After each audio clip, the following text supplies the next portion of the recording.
Sarah kissed the vampire king, thinking it was just another unconscious patient who needed human connection. His fangs grazed her lip as his eyes opened.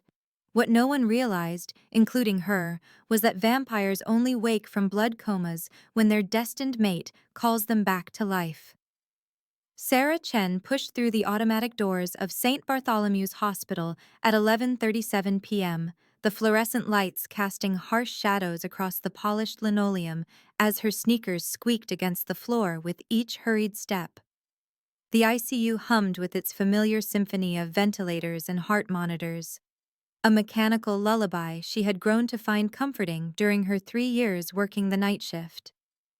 Room 317 waited at the end of the corridor like a question mark, its door slightly ajar, revealing nothing but darkness beyond the threshold.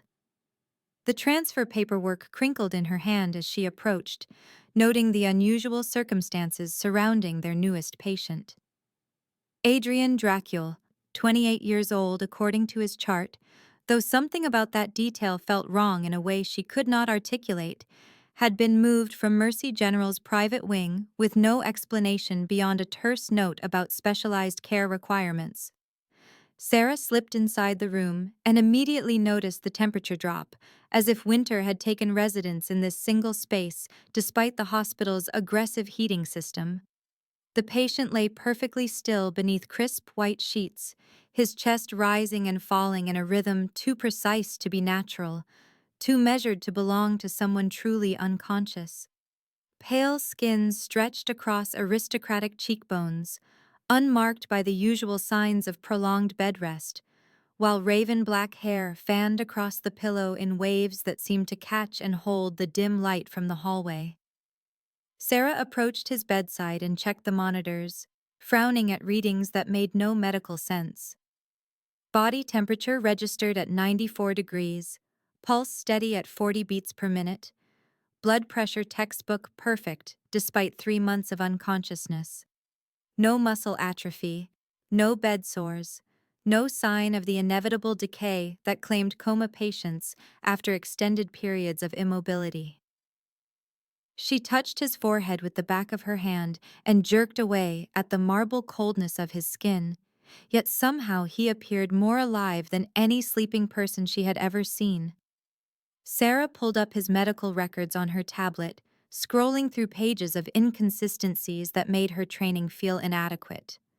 No emergency contact information, bills paid through an untraceable Swiss bank account, previous medical history completely blank except for a single notation about a severe allergic reaction to sunlight and silver compounds. The attending physician had noted unusual healing patterns and recommended round-the-clock observation, but provided no specifics about his condition or prognosis. Something about the patient drew her closer, an invisible thread pulling at her chest as she studied his features in the pale glow of the monitors. Adrian Dracul possessed the kind of beauty that belonged in marble sculptures rather than hospital beds, timeless and perfect in a way that made her hands tremble as she checked his pulse at the wrist. His skin felt like polished stone beneath her fingertips, cold and smooth, and somehow electric where they touched. Sarah had treated hundreds of patients during her career, maintaining professional distance through even the most challenging cases, but this man awakened something protective and tender that she had never experienced before.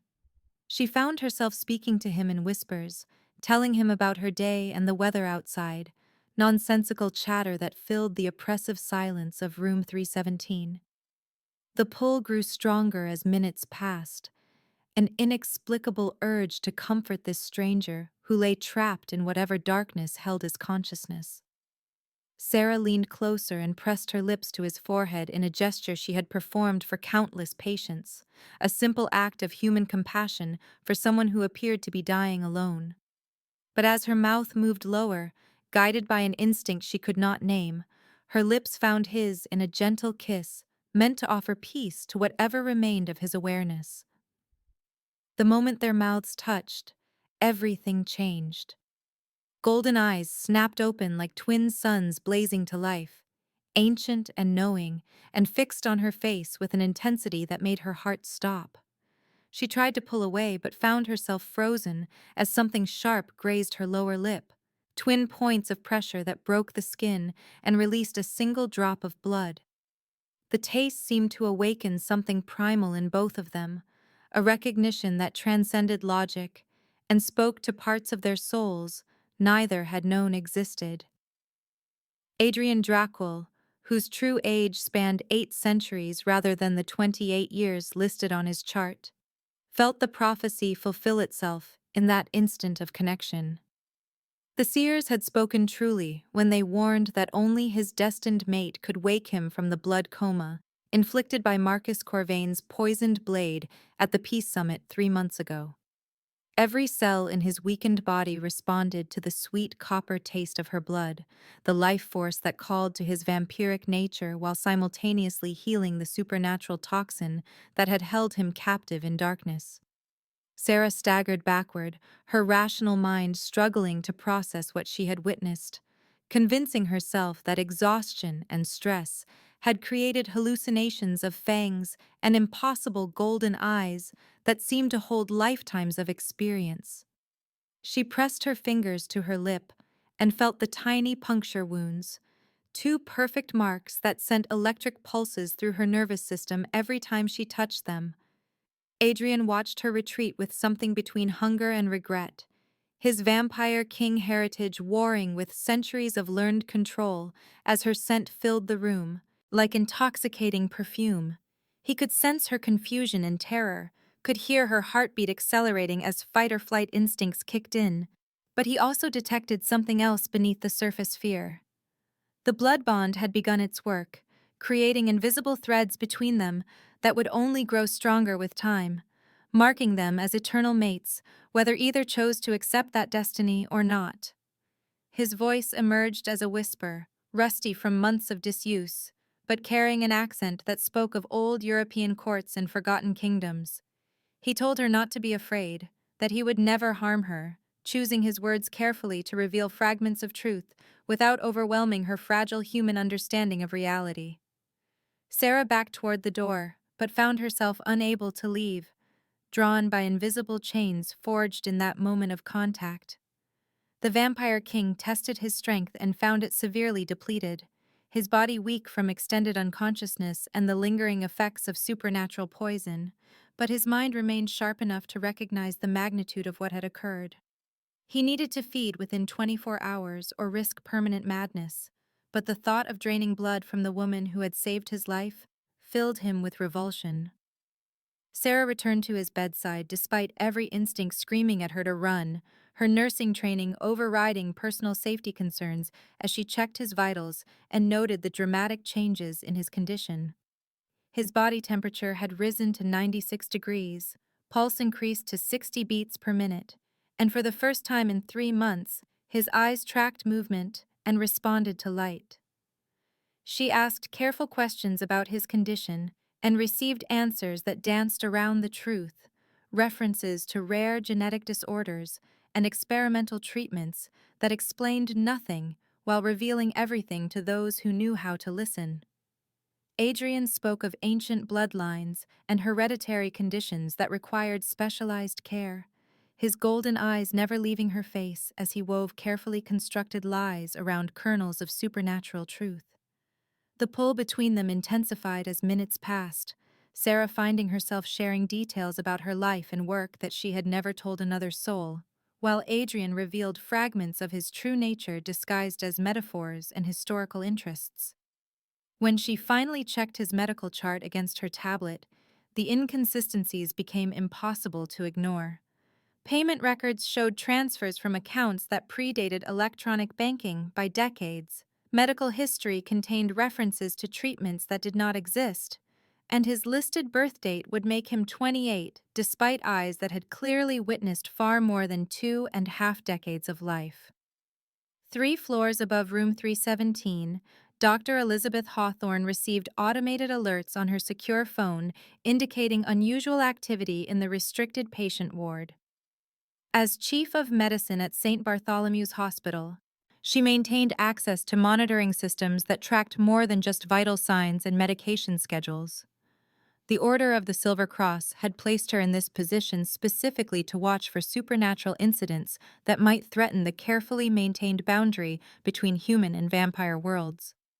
Her computer screen displayed thermal imaging data showing a dramatic temperature spike in room 317, while audio pickups detected conversation patterns indicating that their comatose patient had regained consciousness after 3 months of complete unresponsiveness. Dr. Hawthorne gathered her silver-lined medical bag and headed for the elevator, knowing that Adrian Draco's awakening signaled the beginning of events that could reshape the balance of power between species. Sarah began experiencing changes that defied medical explanation as her shift progressed into the early morning hours. Her vision sharpened until she could read patient charts from across dimly lit rooms. Her hearing became acute enough to distinguish individual heartbeats among the ward's mechanical noise, and strange flashes of memory that did not belong to her flickered through her consciousness like scenes from someone else's dreams. She saw medieval castles and candlelit ballrooms, felt the weight of ancient crowns, and the burden of ruling over subjects who feared and revered their immortal king. These visions came paired with emotions not her own, loneliness so profound it threatened to drown her, and a hunger that went beyond physical need to something spiritual and eternal. Adrian observed her transformation with growing concern, recognizing the signs of an incomplete blood bond that could destroy her human mind if not properly guided. He explained in carefully chosen words that certain genetic conditions created empathic connections between patients and caregivers, that she might experience temporary side effects from prolonged exposure to his condition. The truth remained hidden beneath layers of medical terminology, but Sarah's enhanced senses picked up nuances in his voice that suggested deeper meaning behind every carefully constructed explanation. She found herself drawn to the blood storage unit during her rounds, stealing moments to study the plastic bags of donated life force that suddenly seemed to call to her in ways she could not understand. Without conscious thought, she began smuggling units back to room 317, telling herself she was following some obscure protocol for experimental treatments, while knowing on a deeper level that she was enabling something far more dangerous than any medical procedure. Adrian accepted her offerings with gratitude that went beyond words, the stolen blood providing enough strength to begin healing while keeping his vampire hunger focused on something other than the woman who had awakened him. Meanwhile, 3 time zones away in a Prague castle that served as headquarters for the vampire resistance, Marcus Corvain felt the shift in supernatural balance like a physical blow to his ancient consciousness. The poison that had held Adrian Drackle in a death-like sleep for 3 months suddenly weakened, its hold broken by forces Marcus had not anticipated when he engineered the assassination attempt at the Peace Summit. His network of vampire assassins received encrypted messages activating sleeper cells across multiple continents, preparing for a war that had been brewing in shadows since Adrian took the throne 2 centuries ago. Marcus had spent decades positioning himself as the rightful heir to vampire nobility, gathering allies who resented Adrian's attempts at peaceful coexistence with human society, and building an army strong enough to challenge the established order. The Vampire King's awakening meant that Marcus would have to accelerate his timeline, moving from subtle manipulation to open warfare before Adrian could recover his full strength and rally loyal forces to defend his throne. Sarah's shift ended at 7 a.m., but she found herself unable to leave room 317 despite exhaustion that made her bones ache and her hands shake with fatigue. Adrian sensed her reluctance to abandon him and shared his own fear that separation might break whatever fragile connection had formed between them during those crucial first hours of his awakening. She promised to return for the next night shift, sealing that commitment with another kiss that sent electricity through both their bodies while strengthening the supernatural bond that tied their fates together. As she finally walked toward the hospital exit, Sarah caught her reflection in the glass doors and noticed 2 small puncture wounds on her neck that she did not remember receiving.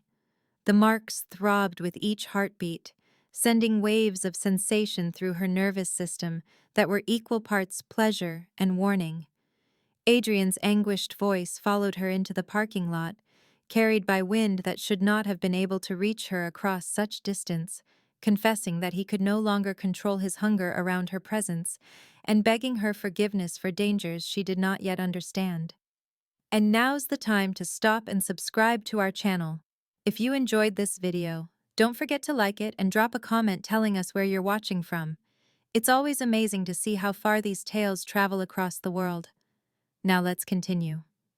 Sarah returned to St. Bartholomew's Hospital the following evening with questions burning through her mind like acid, each step toward room 317 accompanied by sensations that defied everything her medical training had taught her about human physiology. The puncture wounds on her neck had healed overnight without scarring, leaving only faint marks that tingled whenever she thought about golden eyes and impossible fangs, while her enhanced senses continued to overwhelm her with details she had never noticed before. Adrian waited for her arrival with the patience of centuries, his strength slowly returning thanks to the blood she had unknowingly provided, though he knew that stolen hospital supplies could only sustain him for so long before his true nature demanded more substantial nourishment. When she entered his room, he sensed her determination to learn the truth behind the medical impossibilities that surrounded his condition, recognizing in her expression the same fierce intelligence that had made her such an exceptional nurse despite her young age. Adrian began his revelation carefully, speaking of ancient bloodlines that predated recorded history, of supernatural creatures who had learned to hide among humans for mutual survival, and of delicate political structures that maintained peace between species through carefully negotiated treaties and territorial agreements. He told her about vampire courts that governed vast networks of immortal beings across continents, werewolf pacts that controlled wilderness territories and urban underground societies, and human organizations, like the Order of the Silver Cross, that existed specifically to monitor and contain supernatural activity when necessary. Sarah listened with growing incredulity as Adrian described a hidden world that operated parallel to human civilization, complete with its own laws, customs, and power structures that influenced global politics in ways ordinary people could never imagine. The Vampire King explained that he ruled the Eastern Territories, a supernatural domain stretching from the Carpathian Mountains to the shores of the Black Sea, governing dozens of vampire houses and maintaining diplomatic relations with other immortal rulers who controlled their own regional spheres of influence. His role required constant negotiation between vampire nobles who preferred traditional isolation and younger generations who wanted greater integration with human society, a balance that had grown increasingly difficult to maintain as technology made secrecy more challenging with each passing decade. Adrian revealed that vampire-human bonds occurred perhaps once every few centuries, random encounters between specific individuals whose souls recognized each other across the species barrier in ways that even ancient vampire scholars could not fully explain. These bonds granted humans extended lifespans that could stretch for millennia, enhanced physical abilities that bordered on supernatural, and psychic connections that allowed partners to share memories, emotions, and even physical sensations across vast distances. However, such unions also marked humans as targets for the Vampire King's enemies, political rivals who would use any weakness against him, making Sarah's safety a matter of international supernatural security that went far beyond personal concern. He showed her the royal seal that had been hidden beneath his hospital gown, a pendant carved from obsidian and set with rubies that formed an intricate coat of arms representing 800 years of vampire nobility. The artifact radiated power that Sarah could feel even without touching it, ancient magic woven into the metal that authenticated his bloodline and proved his legitimate claim to rulership over the supernatural territories under his protection. Sarah held the pendant with trembling hands, feeling the weight of history and responsibility that came with loving someone whose very existence shaped the fate of countless immortal beings. The implications crashed over her like a tsunami of realization, sweeping away every assumption she had made about her future and replacing them with terrifying possibilities that stretched far beyond anything she had ever imagined. Her quiet life as a nurse, her modest apartment, her simple dreams of career advancement and eventual retirement, all of it dissolved into irrelevance when measured against the scope of what Adrian was offering and demanding in return. Dr. Elizabeth Hawthorne chose that moment to enter room 317 without knocking, her silver-lined medical bag gleaming under the fluorescent lights as she approached Adrian's bedside with the confidence of someone who had been preparing for this confrontation for decades.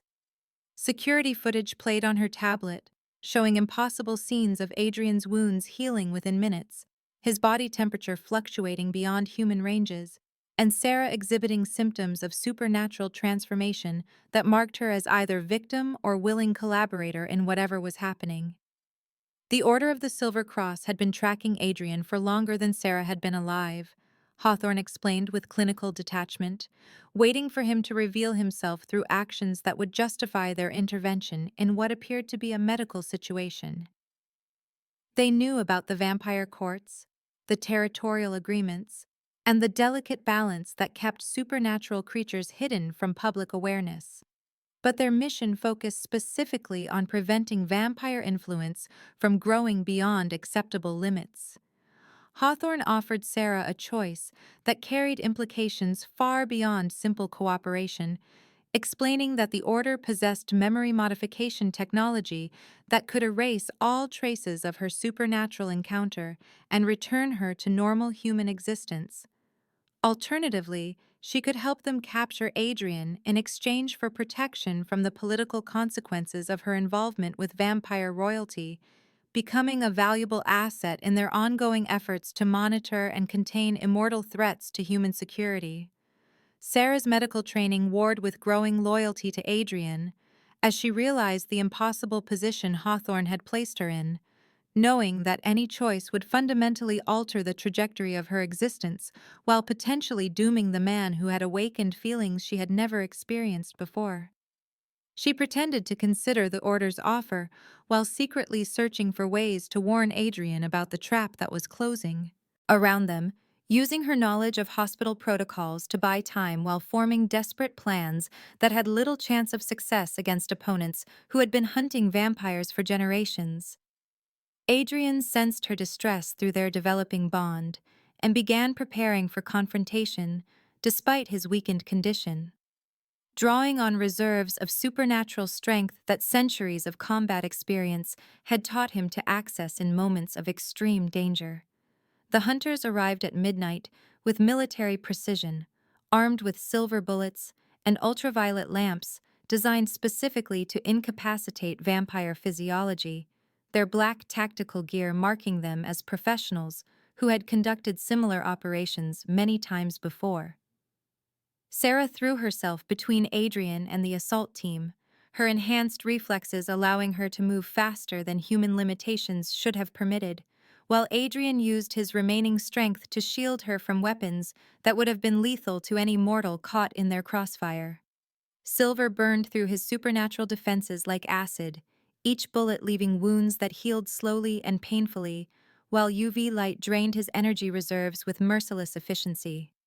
The battle lasted only minutes, but those few moments of violence shattered any illusions Sarah might have retained about the civilized nature of the conflict between supernatural and human authorities. Adrian fought with deadly grace despite his injuries, his movements carrying the lethal precision of someone who had survived centuries of political assassination attempts and territorial wars. But his weakened condition made victory impossible against opponents who had planned this confrontation for years. Sarah's desperate intervention provided the distraction necessary for their escape, her medical knowledge of the hospital's layout guiding them towards service corridors and maintenance tunnels that most staff members never knew existed. The underground passages beneath St. Bartholomew's Hospital formed a maze of steam pipes and electrical conduits that connected to the city's broader tunnel system, creating an escape route that bypassed security cameras and allowed them to disappear into the urban infrastructure that honeycombed the old district. Adrian leaned heavily on Sarah's support as they navigated through darkness lit only by emergency lighting, his vampire healing working to repair silver bullet wounds while she used torn fabric from her scrubs to bind the injuries that continued bleeding despite his supernatural constitution. They emerged from manholes 3 miles from the hospital into an area where Victorian mansions lined tree-shaded streets that seemed untouched by modern development, their destination hidden behind iron gates that opened to Adrian's touch, despite having no visible mechanism for unlocking them. The safe house revealed itself as layers of concealment fell away, supernatural wards dissolving to expose a magnificent estate that had somehow avoided detection in the heart of the city for over a century. Sarah felt the magical protections washing over her skin like warm water as they crossed the threshold, ancient spells woven into the very foundation that would hide them from both electronic surveillance and supernatural detection. Lucia Montenegro awaited their arrival with the fluid grace of a predator, her dark hair and olive complexion marking her Mediterranean origins, while her eyes held the golden glow that Sarah now recognized as a sign of vampire heritage. Thomas Ashford stood beside her with the nervous energy of someone caught between worlds, his perfectly tailored suit and legal documents marking him as the human familiar who handled Adrian's interactions with mortal institutions. They explained that Marcus Corvain had been systematically eliminating vampire nobility for the past decade, using political assassination and supernatural warfare to clear his path toward claiming the throne that Adrian had inherited through 8 centuries of legitimate bloodline succession. The peace summit where Adrian had been poisoned represented months of careful negotiation between rival vampire factions, an attempt to resolve territorial disputes through diplomacy rather than the ancient tradition of settling such matters through combat that left both sides weakened and vulnerable to external threats.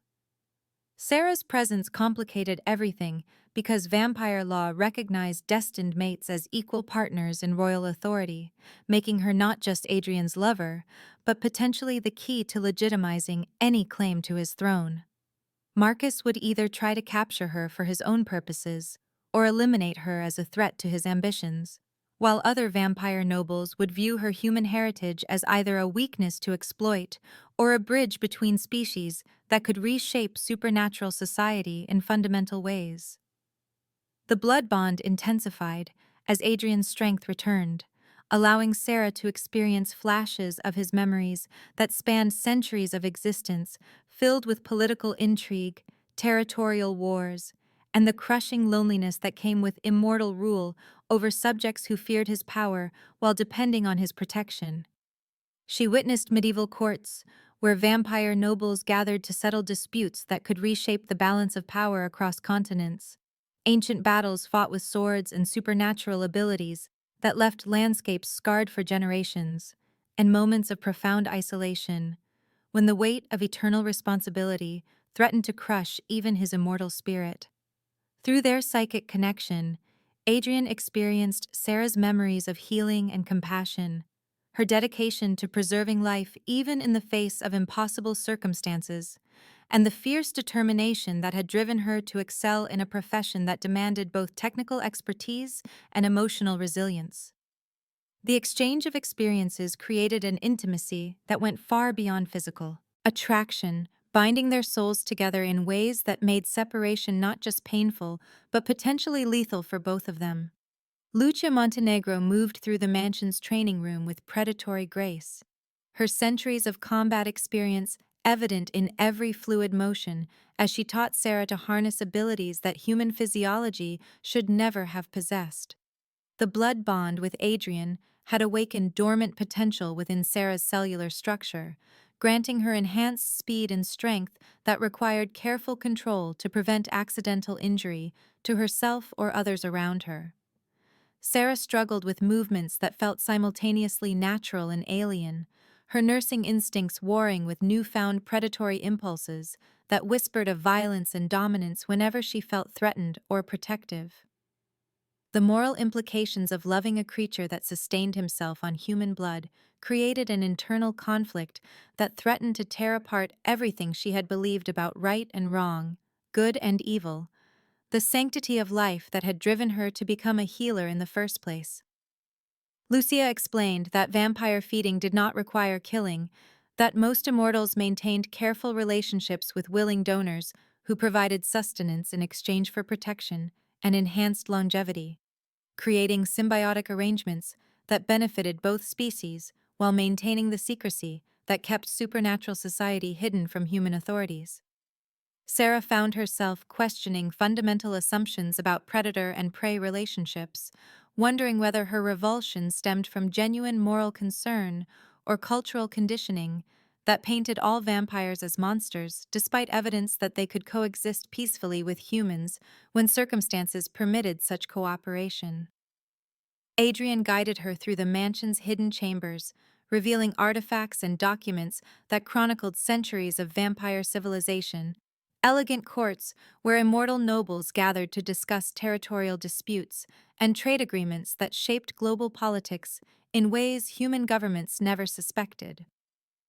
Ancient laws governed vampire society, with complexity rivaling any human legal system, establishing codes of conduct that protected both immortals and mortals while maintaining the delicate balance necessary for species survival in a world where exposure could lead to genocide for supernatural creatures outnumbered millions to one by human populations. Sarah learned about territorial boundaries that carved the world into spheres of influence controlled by various vampire houses, werewolf pacts that claimed wilderness areas and urban underground networks, and neutral zones where different supernatural species could interact safely under carefully negotiated treaties. The vampire world maintained its own economy based on favors, ancient debts, and supernatural services that could not be quantified in human currency, creating a shadow market that influenced everything from stock exchanges to political elections through subtle manipulation and strategic investment. Adrian explained that completing their blood bond would grant Sarah immortal life, but forever mark her as a target for enemies who would use any weakness against the vampire king, making her safety a constant concern that would require bodyguards, safe houses, and political maneuvering that could consume decades of careful planning. She discovered that Adrian had been fighting a losing war against Marcus Corvain's faction for over a century. Their conflict rooted in fundamental disagreements about vampire interaction with human society that reflected deeper philosophical divisions within immortal culture itself. Marcus advocated for open revelation of vampire existence, followed by dominance over human governments, arguing that secrecy weakened vampire society by forcing them to hide their natural superiority and limiting their ability to shape world events according to their ancient wisdom and supernatural capabilities. Adrian preferred gradual integration that respected human autonomy while slowly introducing supernatural elements into mainstream society, believing that cooperation produced better long-term results than conquest and domination. The war between their factions had already claimed dozens of vampire nobles and hundreds of their human allies, creating power vacuums that destabilized supernatural territories across multiple continents, while drawing unwanted attention from organizations like the Order of the Silver Cross, who used such conflicts to justify increasingly aggressive intervention policies. Sarah realized that her decision about completing the blood bond carried implications far beyond personal choice, potentially tipping the balance of power in a conflict that could reshape relationships between species for centuries to come. Marcus Corvain struck with surgical precision while Sarah wrestled with impossible choices, his agents infiltrating Emma's college dormitory and extracting her younger sister with professional efficiency that spoke of extensive planning and supernatural resources. Emma Chen, 23 years old and pursuing a graduate degree in social work, became an unwilling pawn in vampire politics that she could not comprehend, her human fragility making her the perfect leverage against a sister whose growing supernatural abilities could not protect someone she loved from threats she had never anticipated. Marcus revealed through encrypted communications that he had been watching Sarah for weeks before Adrian's awakening, recognizing signs of destined mate potential that vampire seers had identified through careful observation of human behavioral patterns and physiological markers. The rival vampire king offered a trade that twisted diplomatic protocol into personal torment, demanding Sarah's willing participation in an ancient blood ritual that would transfer Adrian's royal bloodline to Marcus, while simultaneously destroying the bond that connected her to her true mate. Adrian faced an impossible choice between his duty as king to protect vampire society from Marcus's revolutionary agenda and his love for Sarah, whose human sister had become collateral damage in their supernatural war. Sarah insisted on negotiating directly with Marcus, despite the obvious danger, using her medical training to demand proof that Emma remained unharmed while gathering intelligence about Marcus's broader plans through careful questioning, disguised as concern for her sister's welfare. The confrontation took place in an abandoned warehouse on the outskirts of the city, neutral ground that Marcus had chosen specifically to prevent Adrian from using his territorial advantages while providing escape routes if negotiations failed to produce the desired outcome. Sarah found Emma bound but conscious, displaying injuries consistent with rough handling rather than deliberate torture, her confusion and terror evident in questions about why strangers would kidnap a graduate student who posed no threat to anyone and had no connection to criminal activity. Sarah's examination of Emma's condition revealed careful attention to keeping her alive and relatively unharmed, suggesting that Marcus genuinely intended to honor his bargain rather than simply eliminate witnesses after achieving his political objectives.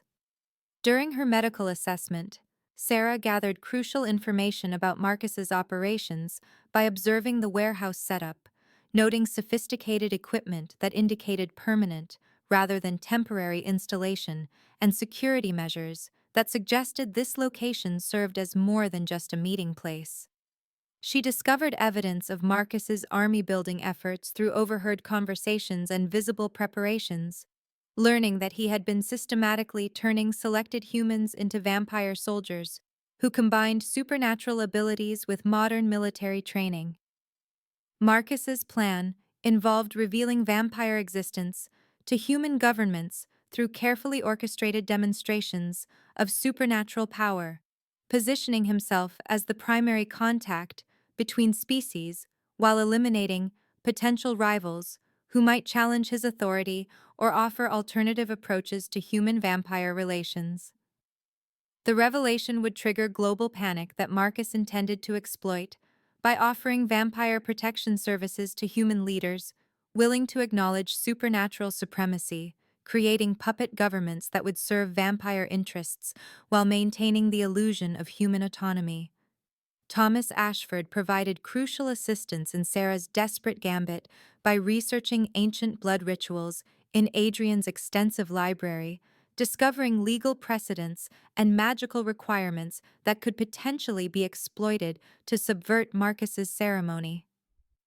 The blood ritual that would transfer royal authority required willing consent from both the current monarch and the designated successor, creating a window of opportunity where Sarah could theoretically redirect the magical energy involved according to her own intentions, rather than Marcus's predetermined outcome. Sarah agreed to Marcus's terms while secretly planning to complete her bond with Adrian at the crucial moment, knowing that the power surge from a royal mating bond might be sufficient to disrupt whatever magical protections Marcus had established around the ritual site. The ceremony took place in an abandoned church, whose desecrated altar provided the neutral ground required for transferring vampire royal bloodlines. Ancient stones carved with symbols that predated Christianity by millennia, and still radiated power from forgotten gods whose names had been lost to human memory. Marcus had surrounded the site with protective wards designed to contain magical energy and prevent interference from Adrian's forces, creating a supernatural barrier that would hold until the ritual reached completion and officially transferred royal authority to his control. Sarah began the ceremony by allowing Marcus to draw her blood into an obsidian chalice carved with runes that channeled magical energy according to patterns established by vampire law over thousands of years of precedent and tradition. At the critical moment when the ritual demanded her formal acceptance of Marcus as her bonded mate and rightful king, Sarah redirected the magical energy flowing between them back toward Adrian through their incomplete but still active connection. The power surge that resulted from completing their true bond destroyed Marcus's protective wards like tissue paper, sending waves of supernatural energy radiating outward that alerted every vampire within 100 miles to the dramatic shift in magical balance that had occurred. Sarah felt the transformation wash through her cellular structure as the completed bond granted her vampire-like strength and accelerated healing while somehow preserving her essential humanity, creating something new that had never existed before in the documented history of human-vampire relations. Marcus's rage at her betrayal manifested in supernatural fury that shattered windows and cracked stone pillars, his centuries of planning destroyed in moments by Sarah's desperate gambit and her refusal to accept the fate he had designed for her. Emma's terrified screams provided a harsh reminder that personal victory carried a terrible price. Marcus's threat to kill her sister, unless Sarah submitted to forced turning that would strip away her free will and make her his puppet rather than his equal. The standoff that followed pitted Sarah's enhanced abilities against Marcus's centuries of experience, while Emma remained hostage to vampire politics that neither sister had ever wanted to be part of. Their family bond weaponized by ancient creatures whose conflicts stretched across multiple lifetimes of accumulated hatred and ambition. Adrian arrived at the abandoned church with the thunderous force of 8 centuries of vampire nobility, his loyal forces materializing from shadows like nightmares given flesh, as Lucia Montenegro and Thomas Ashford led dozens of vampire soldiers through supernatural concealment that dissolved the moment combat began. The battle erupted across the city's underground network with a violence that shattered Marcus's carefully laid plans, ancient creatures moving with inhuman speed through tunnels and abandoned subway lines, while their supernatural abilities turned infrastructure into weapons and shields. Sarah found herself coordinating rescue efforts with medical precision, despite chaos that defied every emergency protocol she had ever learned, her enhanced senses allowing her to track injured civilians through smoke and debris, while her vampire-strengthened body could lift rubble that would have crushed normal humans. Adrian and Marcus engaged in single combat that carried the weight of centuries of political rivalry, their duel for the vampire crown conducted with supernatural grace that transformed destruction into deadly artistry as they fought through collapsing buildings and across rooftops, while their followers battled for territorial advantage throughout the city. The Order of the Silver Cross arrived with military coordination that spoke of extensive planning, Dr. Elizabeth Hawthorne leading tactical teams equipped with weapons designed specifically for supernatural warfare as they attempted to eliminate all vampires in the chaos regardless of their political affiliations. Sarah realized that the human hunters posed as much danger as the vampire rebels when silver bullets began cutting down Adrian's loyal soldiers alongside Marcus's revolutionary forces, their indiscriminate violence threatening to escalate supernatural conflict into open war between species. She faced impossible choices about which supernatural laws to honor, while protecting innocent civilians who found themselves caught in crossfire between ancient enemies whose conflicts had nothing to do with modern human society. Emma's rescue came at terrible cost, as Sarah fought through vampire assassins and human hunters to reach her sister, finding Emma traumatized by witnessing supernatural violence that shattered her understanding of reality and left her cowering in terror at abilities that belonged in horror movies rather than real life. The battle raged through downtown streets as vampire nobility clashed with revolutionary forces, while Order agents tried to contain supernatural activity through superior firepower and tactical coordination, creating a three-way conflict that threatened to expose vampire society to global attention, regardless of which faction ultimately claimed victory. Sarah used her medical training to treat casualties from all sides, establishing field hospitals in abandoned buildings while navigating political complexities that made triage decisions into diplomatic statements about whose lives deserved priority in supernatural warfare. Father Miguel Santos emerged as an unlikely ally when he approached Sarah during a brief lull in the fighting, his moderate faction within the order advocating for coexistence rather than extermination, while recognizing that vampire society posed manageable rather than existential threats to human civilization. The priest had spent decades studying supernatural communities through anthropological rather than military perspectives, developing protocols for peaceful interaction that could prevent the wholesale slaughter that Dr. Hawthorne's extremist faction preferred as a solution to vampire political instability. Sarah brokered temporary alliance between Adrian's vampires and Santos's moderate hunters by demonstrating her unique position as bridge between species, her medical expertise providing common ground where ancient enemies could work together toward shared objectives that transcended their historical conflicts. Dr. Hawthorne's rebellion against this alliance revealed the extent to which vampire blood exposure had compromised her judgment. Her increasingly erratic decisions, driven by partial transformation that left her caught between human and vampire nature, without fully belonging to either species.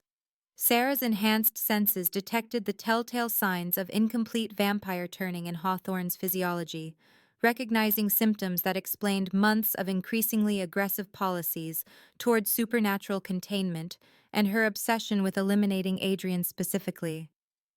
The revelation that vampire blood infection could affect human decision-making capabilities added new dimensions to Sarah's medical protocols as she developed treatment procedures for supernatural exposure that went beyond simple wound care to address psychological and physiological changes that accompanied species interaction. Her work bridging two worlds through healing became crucial as casualties mounted from ongoing supernatural warfare, vampire regeneration, requiring different approaches than human trauma medicine, while hybrid injuries demanded entirely new therapeutic frameworks. Marcus revealed his master plan during a temporary ceasefire negotiated through Father Santos's diplomatic intervention, his alliance with foreign military contractors representing a fundamental threat to supernatural secrecy that went far beyond vampire political succession. The revelation that hostile governments had been working to weaponize vampire abilities for military advantage transformed their personal conflict into international security crisis, with implications that reached far beyond supernatural community politics. Marcus had been systematically turning selected military personnel into vampire soldiers while providing their handlers with intelligence about supernatural society vulnerabilities, creating hybrid forces that combined modern warfare technology with ancient vampire abilities. His ultimate objective involved revealing vampire existence through carefully orchestrated military demonstrations that would position cooperative governments as supernatural allies while eliminating traditional vampire nobility who preferred diplomatic solutions to species interaction challenges.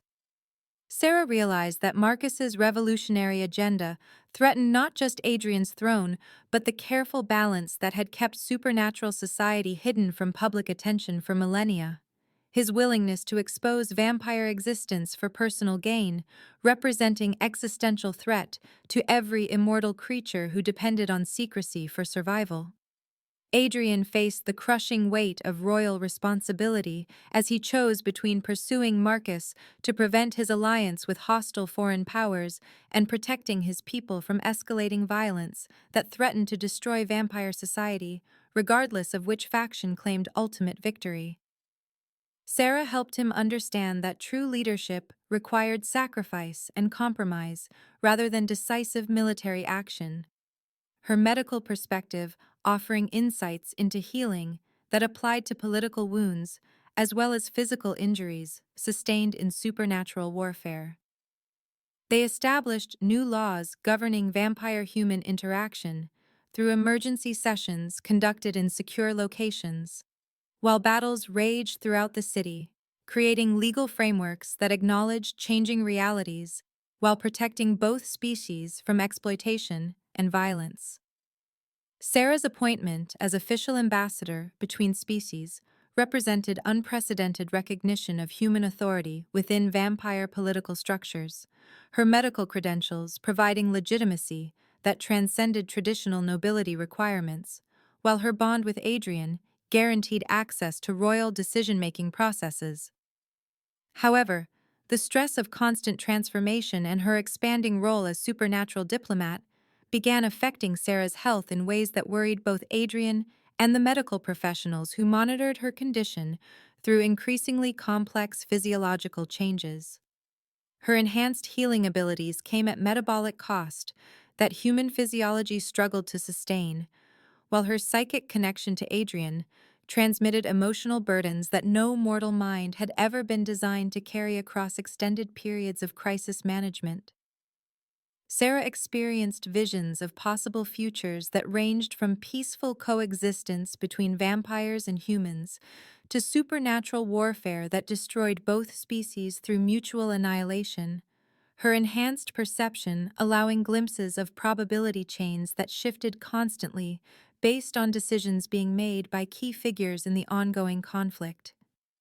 Some visions showed her and Adrian ruling together over integrated society where supernatural abilities enhanced human civilization, medical advances driven by vampire regeneration, research leading to unprecedented improvements in healthcare and longevity for all species.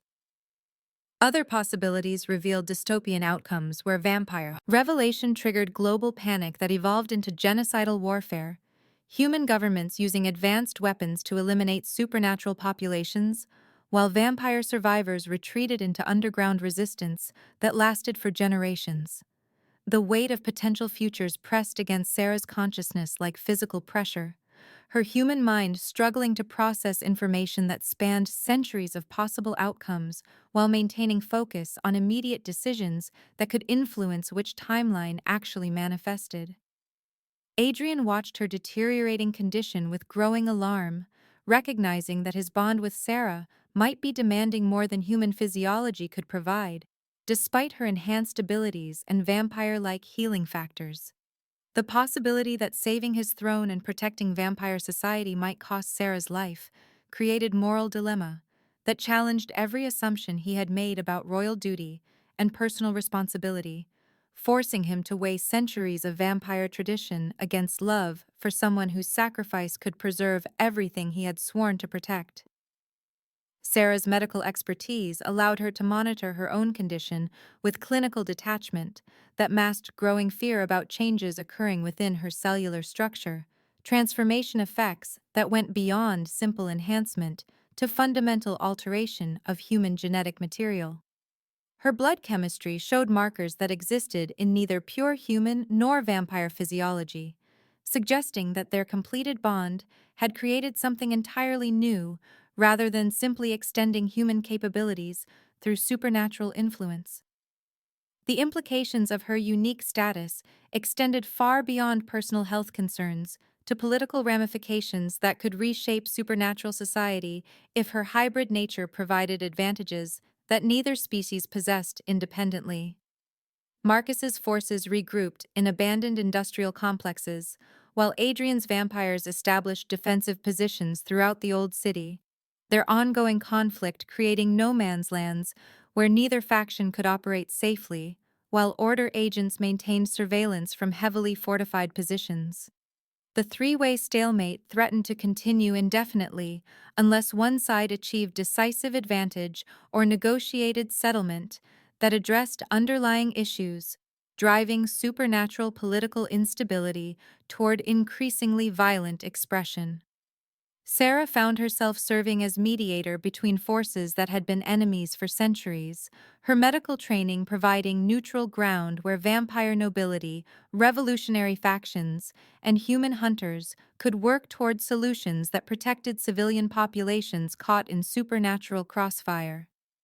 Her unique position as bonded mate to vampire royalty, while maintaining essential humanity, made her trusted by all sides, despite their mutual suspicion and historical antagonism, creating opportunities for diplomacy that had never existed before in documented, supernatural political history.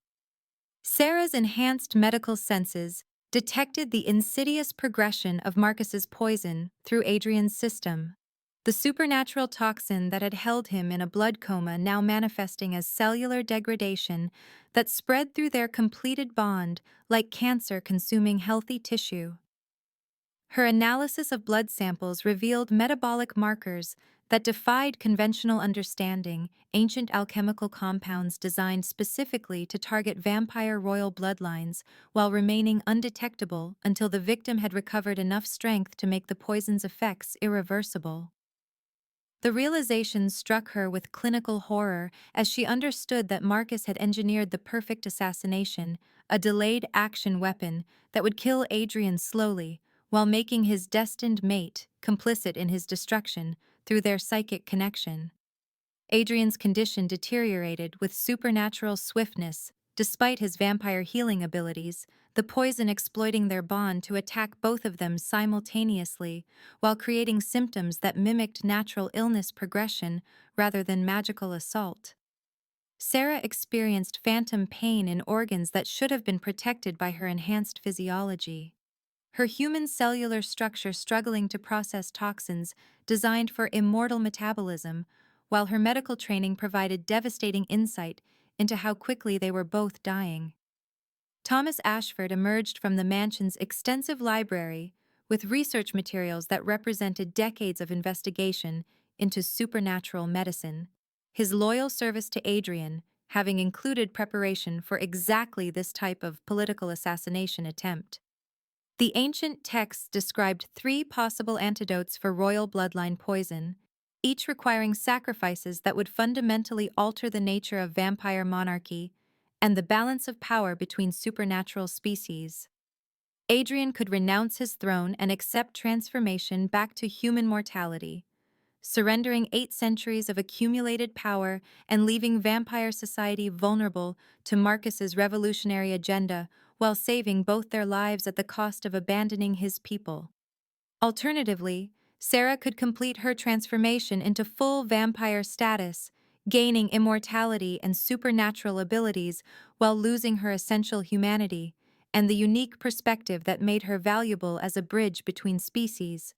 The third option existed only in legend, an ancient ritual that required both partners to die temporarily and trust in their bond to achieve rebirth together, a process that had never been successfully completed according to documented supernatural history.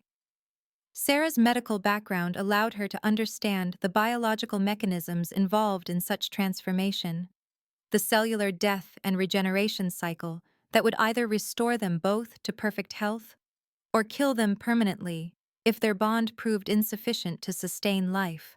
Through complete metabolic shutdown, the ritual demanded perfect synchronization of their life forces, timing that would allow their souls to remain connected while their bodies underwent fundamental reconstruction at the molecular level.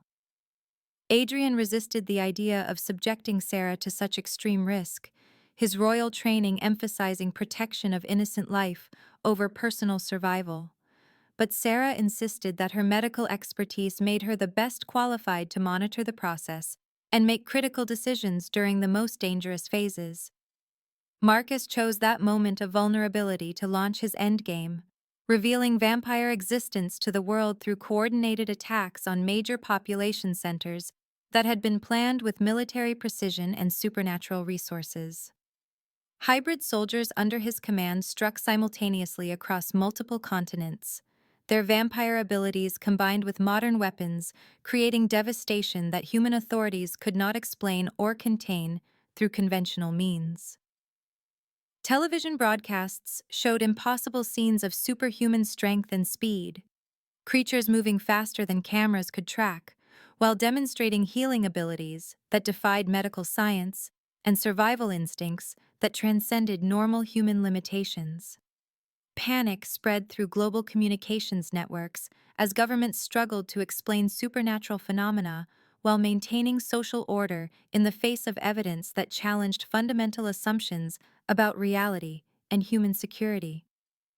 Adrian and Sarah worked together to contain the damage while pursuing Marcus to his stronghold, their combined abilities allowing them to coordinate supernatural response efforts with human emergency services who suddenly found themselves dealing with crisis scenarios that no training had prepared them to handle.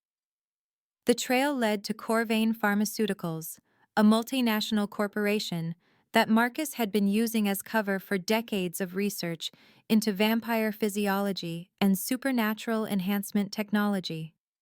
Sarah infiltrated the facility using her medical credentials and enhanced abilities, her nursing background providing legitimate access to restricted areas, while her vampire-strengthened senses allowed her to navigate security systems designed to keep both human and supernatural intruders away from sensitive research projects. Inside the corporate laboratories, she discovered the true scope of Marcus's experiments, captured vampires subjected to medical procedures that extracted their regenerative abilities for transfer to human soldiers. The hybrid creation process involved systematic torture that broke down vampire psychological defenses while harvesting biological materials needed for supernatural enhancement serums. Sarah found herself confronting the darkest aspects of both species as she witnessed human scientists collaborating with vampire rebels to create soldiers who combined the worst traits of each group, supernatural predatory instincts, enhanced by military training and modern weapons technology. The revelation forced her to acknowledge that evil existed within both human and vampire communities, that her idealistic vision of species cooperation ignored fundamental capacity for cruelty that transcended supernatural or mortal nature. Marcus had been building an army of hybrid soldiers programmed for absolute loyalty while retaining enough humanity to infiltrate human institutions and enough vampire ability to eliminate supernatural opposition to his revolutionary agenda.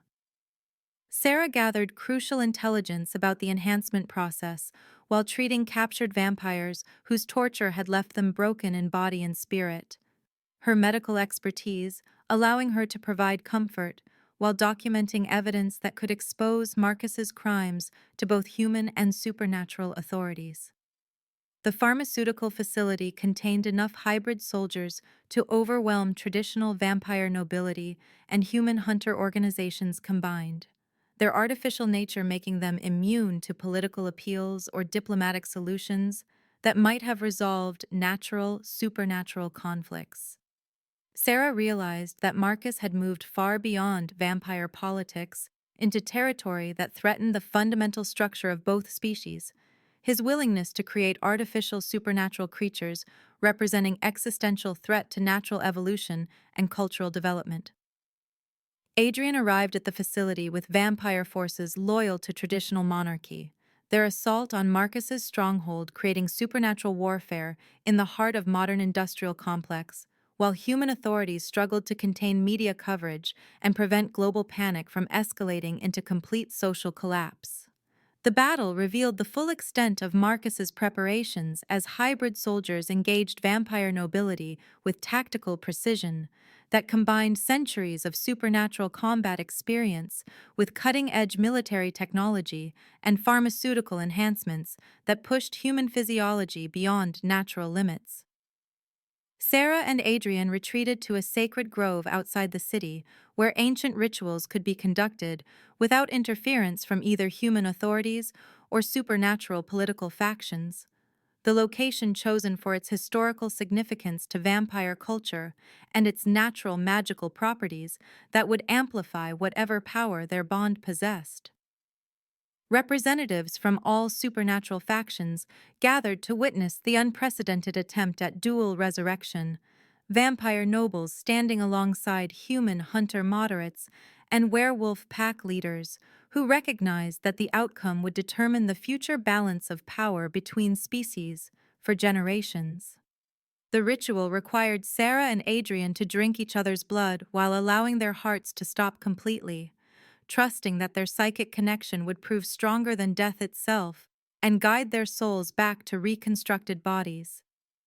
Thomas Ashford and Father Santos jointly officiated the ceremony, their combined knowledge of supernatural law and human theology providing framework for understanding what they were attempting to accomplish through faith and desperate love. Sarah monitored her own vital signs with medical precision even as consciousness began fading, her nursing training allowing her to track the process of dying while maintaining focus on the spiritual aspects that would determine whether they returned to life. For several minutes that felt like eternities, both Sarah and Adrian existed in complete death, their bodies showing no signs of life while their souls experienced union that transcended physical existence. Sarah witnessed the entirety of Adrian's 8th-century history, experiencing his transformation from medieval nobleman into vampire king through perspectives that included every moment of joy and sorrow that had shaped his immortal character. She felt the weight of royal responsibility that had isolated him from normal relationships, the burden of making decisions that affected countless supernatural lives while maintaining balance between competing factions that viewed compromise as weakness. Adrian experienced Sarah's memories of healing and compassion, understanding, for the first time, the driving force behind her medical career and her instinctive need to preserve life, regardless of species or political affiliation. Her human perspective on mortality gave him insight into the value of individual existence that centuries of immortal leadership had gradually eroded through necessary focus on collective supernatural survival. Their souls merged in ways that preserved individual identity while creating shared understanding that would influence every future decision they made together.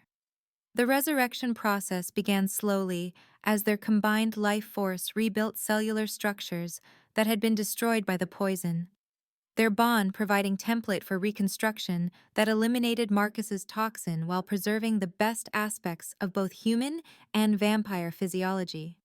Sarah revived first, her medical training allowing her to assist Adrian's return to consciousness, while monitoring both their conditions for signs of successful transformation or dangerous complications. Adrian retained his vampire abilities, but regained human vulnerability to certain emotions and experiences that had been dulled by centuries of supernatural existence, creating balance that made him more effective as leader who could understand both species' perspectives.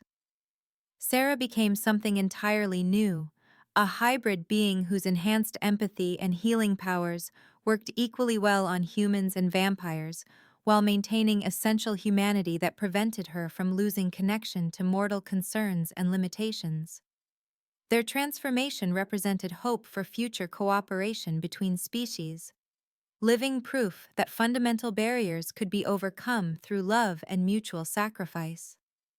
With their bond perfected through death and rebirth, Sarah and Adrian discovered that their combined abilities created synergistic effects that exceeded the sum of their individual powers.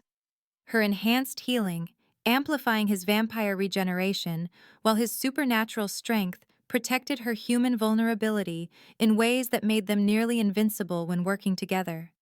The damage Marcus had inflicted on supernatural society through his coordinated revelation attacks required immediate attention as global panic threatened to escalate into species warfare if left unaddressed by responsible leadership. Sarah used her unique hybrid nature to establish the first integrated medical facility treating both human and vampire patients. Her enhanced empathy, allowing her to understand the specific needs of each species while developing treatment protocols that bridged biological differences through compassionate care.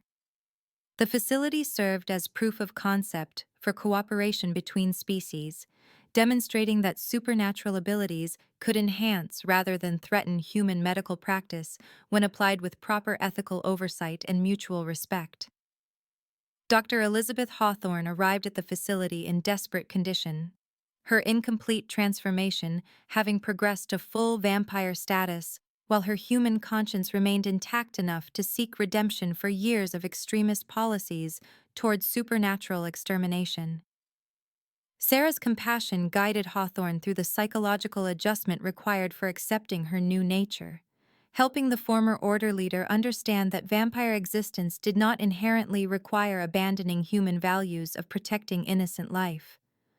Hawthorne became their first major convert from the Hunter organization, her medical expertise and order connections providing crucial credibility for the integration effort, while her personal transformation served as powerful testimony about the possibility of changing deeply held prejudices through direct experience. Marcus Corvain faced judgment from a tribunal composed of representatives from all supernatural factions, plus moderate human authorities, his defeat having stripped him of stolen power, while leaving him alive to face consequences for his crimes against both species. The decision to imprison rather than execute Marcus demonstrated the new regime's philosophy of rehabilitation over revenge, Adrian and Sarah insisting that breaking cycles of violence required mercy even toward enemies who had shown none themselves. Marcus's pharmaceutical facilities were converted into research centers focused on beneficial applications of supernatural science, their hybrid soldier program dismantled while preserving knowledge that could advance medical treatment for both humans and vampires under proper ethical supervision. The new covenant between supernatural species and progressive human organizations required extensive negotiation, as centuries of secrecy and mistrust could not be overcome through simple declarations of cooperation. Sarah's role as mediator proved crucial in establishing communication protocols that respected supernatural security concerns while addressing human needs for transparency and accountability in government policy regarding non-human citizens. Father Miguel Santos worked with vampire nobles to create religious frameworks that accommodated supernatural existence within existing theological structures, preventing faith-based persecution while maintaining spiritual support for humans struggling to accept expanded definitions of divine creation. Emma Chen emerged from her traumatic kidnapping experience with newfound purpose, her graduate studies in social work expanding to include supernatural law as she recognized the need for advocacy programs protecting vulnerable individuals caught between species conflicts. Emma's human perspective provided valuable insights into the psychological impact of supernatural revelation on ordinary people who had never suspected that vampires and other creatures lived among them. Her research documented the adjustment process experienced by humans exposed to supernatural society, identifying support systems and therapeutic interventions that could ease the transition while preventing trauma-induced prejudice against non-human species. Sarah and Adrian worked tirelessly to establish international protocols for gradual vampire revelation that would prevent the chaos Marcus had intended while respecting sovereignty of nations that preferred maintaining traditional policies regarding supernatural populations. The process required delicate diplomacy, with world leaders who struggled to balance public safety concerns against civil rights implications of acknowledging non-human citizens with enhanced abilities and different cultural requirements. Progressive governments proved more receptive to integration efforts, while conservative regimes demanded extensive security measures that threatened to recreate the oppressive conditions that had driven Marcus's rebellion in the first place. Sarah's unique position as transformed human made her powerful symbol of unity between species. Her ability to communicate effectively with both vampires and humans while maintaining credibility with medical professionals, providing legitimacy that pure vampire advocates could never achieve. Her public appearances drew massive media attention as she demonstrated healing abilities that worked on both species while explaining the scientific basis for supernatural physiology in terms that human audiences could understand and accept. Conservative vampire factions resisted the new openness, arguing that centuries of successful secrecy should not be abandoned for idealistic experiments in cooperation that could expose vampire society to genocidal persecution if integration efforts failed. Ancient vampire nobles who had survived previous human witch hunts and religious persecution expressed legitimate concerns about revealing supernatural abilities to populations with documented histories of violence toward minority groups perceived as threatening. Human supremacist organizations mobilized in response to vampire revelation, their extremist ideologies adapting to include supernatural targets while maintaining core beliefs about human superiority and the necessity of eliminating perceived threats to species dominance. Sarah faced assassination attempts from both vampire traditionalists, who viewed her as corruption of pure bloodlines, and human terrorists, who considered her an abomination that represented unacceptable compromise with inhuman forces. Adrian's protection proved essential as they navigated political complexities that made their relationship a target for enemies seeking to destabilize supernatural society through violence against its symbolic leadership.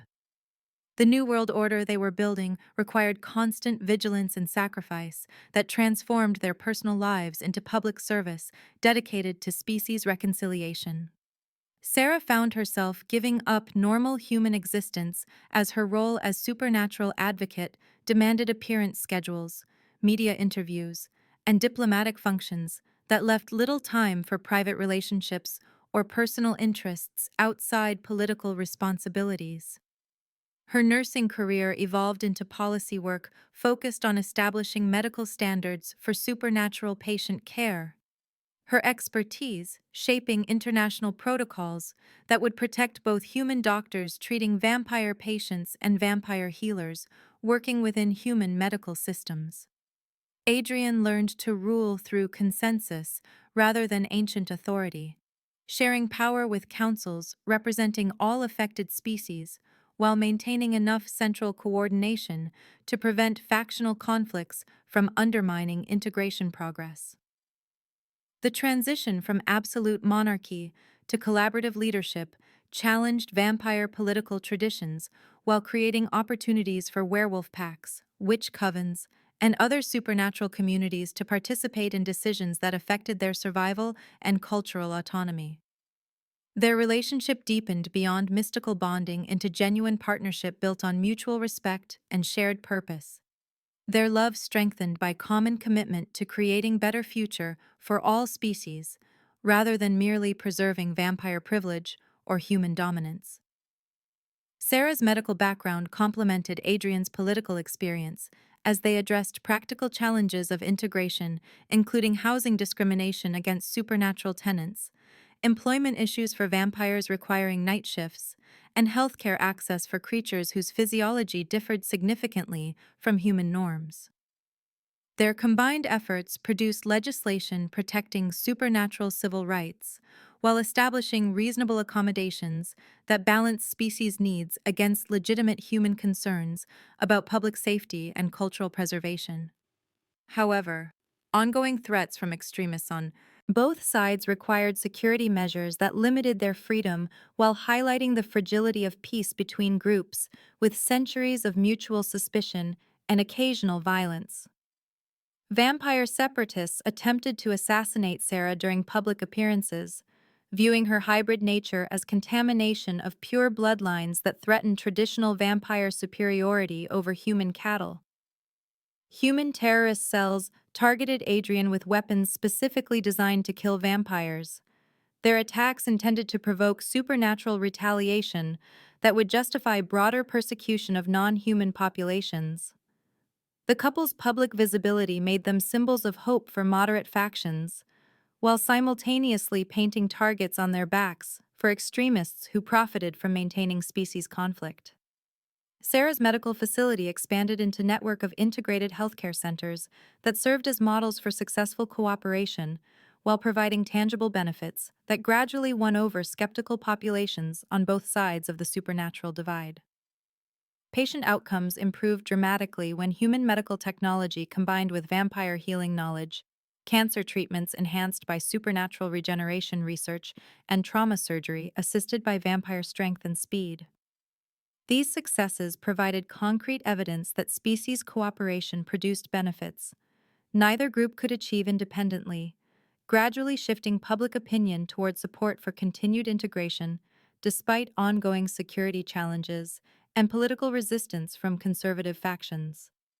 Sarah and Adrian's wedding ceremony represented the first official union between vampire royalty and a human being, witnessed by representatives from every major government and supernatural faction as their marriage became both personal celebration and political statement about the new era of species cooperation they had fought to create.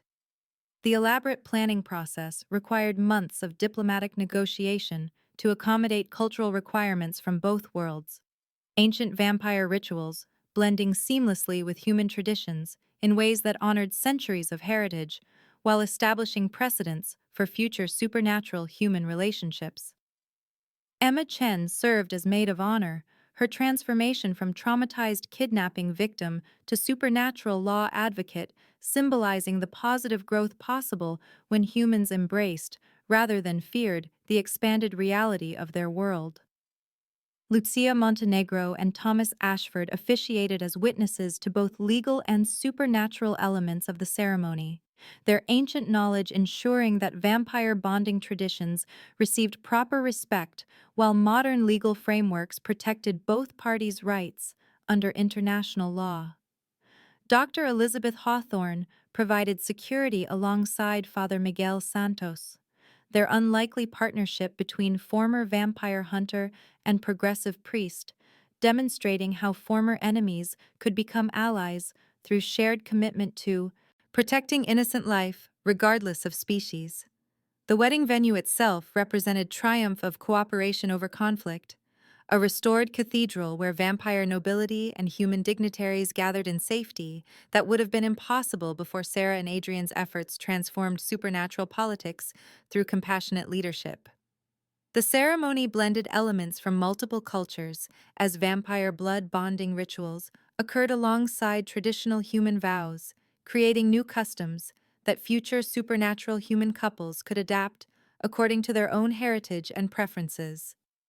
Sarah wore a gown that incorporated both modern fashion and ancient vampire royal symbols. Her transformation from human nurse to supernatural ambassador reflected in clothing that honored both aspects of her identity, while establishing her unique position as bridge between worlds. Adrian's ceremonial attire combined medieval vampire court regalia with contemporary formal wear. His evolution from isolated immortal ruler to collaborative leader, visible in choices that respected tradition while embracing change. The guest list included former enemies who had become allies through shared recognition that cooperation produced better outcomes than eternal warfare, vampire nobles sitting alongside human officials, while werewolf pack leaders and other supernatural community representatives participated as equals in the historic celebration. The ceremony proceeded smoothly until Marcus Corvain's remaining followers launched a final assassination attempt, their coordinated attack revealing that some extremists preferred destruction to the peaceful coexistence that Sarah and Adrian represented through their union. Sarah and Adrian worked together to protect their guests without resorting to lethal violence, their enhanced abilities allowing them to neutralize threats while demonstrating the merciful approach to conflict resolution that characterized their new leadership philosophy. The attack failed completely, as enhanced security prepared for such possibilities, former enemies now fighting side by side to protect the symbolic importance of the wedding and the future it represented for all supernatural beings seeking acceptance in human society. 2 years later, Sarah had established the International Supernatural Medical Institute as premier research facility where human and vampire medical knowledge combined to produce breakthrough treatments for conditions that had previously been considered incurable by either species working independently. Her unique hybrid physiology provided insights into supernatural healing mechanisms that revolutionized trauma surgery, regenerative medicine, and treatment of genetic disorders that affected both human and vampire populations. Adrian led a reformed vampire council that worked collaboratively with human governments to establish policies protecting supernatural civil rights while addressing legitimate security concerns about enhanced abilities and different cultural requirements. The council structure included representatives from all major vampire houses, plus liaisons from other supernatural species, creating democratic framework that replaced centuries of autocratic rule with consensus-based decision-making that respected minority viewpoints while maintaining effective leadership. Sarah's medical practice continued to serve patients from all species, while her diplomatic responsibilities expanded to include speaking engagements at universities, medical conferences, and international forums where she educated human audiences about supernatural physiology and cultural practices. Her work healing deep wounds between species occurred one patient at a time, as she demonstrated through daily practice that supernatural abilities enhanced rather than threatened human medical care when applied with proper ethical oversight and genuine compassion. The discovery that Sarah's transformation had granted her the ability to bear children who would bridge both worlds represented unprecedented hope for future generations who could inherit the best traits of multiple species without the conflicts that had previously divided supernatural and human communities. Their first child, conceived through their unique bond, possessed enhanced healing abilities that worked on both humans and vampires, while maintaining emotional connection to both cultures that would allow her to serve as natural ambassador between worlds. Sarah continued practicing medicine throughout her pregnancy, her enhanced physiology allowing her to work safely while providing medical care that demonstrated the practical benefits of supernatural human cooperation to skeptical populations on both sides of the species divide. The birth itself became a historic event as medical professionals from multiple species collaborated to ensure safe delivery while documenting biological processes that had never before been observed in supernatural human hybrid reproduction. Adrian's transformation into devoted father occurred alongside his continued evolution as collaborative leader, his ancient vampire instincts for protection and territorial defense channeling into commitment to creating a safe world where their daughter could grow up without fear of persecution or violence based on her hybrid nature. The child represented living proof that species barriers could be overcome through love and mutual respect, her existence providing hope for future generations who would inherit expanded definitions of family and community that transcended traditional biological and cultural limitations. The story concluded with Sarah and Adrian watching their daughter play in garden, where human and vampire children learned together, the integrated education system they had helped establish, serving as model for institutions worldwide that now accommodated students from multiple supernatural species.